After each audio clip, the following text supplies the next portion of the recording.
Hey, this is the VEVOR Welding Cart, and there's three things that I want you to know about it that I didn't realize when I first got it. And the first thing is just the finish of what it is. It's kind of this nice powder coated sort of like wrinkle kind of powder coating that's, pretty high end. I was expecting that it was just going to be kind of a basic paint on there, but it's really not. It's actually a little bit nicer. I don't know how well it's showing up in the video for you, but again, it's that really nice kind of semi-wrinkle finish that you see on a little bit higher end of a product. So I really like that. The second thing is putting this thing together is super easy. It's just a bunch of these screws right here, and then they have little nuts on the back sides, as you can see right there. So it's basically like two tools, and you can put the whole thing together in, 20 minutes or so. Not too bad at all.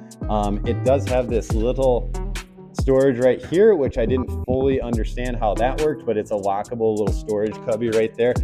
Decent amount of space to put stuff in and kind of keep things organized and stored right there for you. And then on the side, it actually has all of these hooks, which I didn't realize. It has them on both sides. That's gonna be for your hoses and lines and stuff like that. I don't have my welder on there right now, but I have my little baby tank on the back there. Obviously, you can put a much larger tank on here that sort of extends up. So that's what you have to know about this. That's what I didn't realize before I got it, but now that I got it all together, it's really awesome. I'm super happy with it, and I think you'll really like it.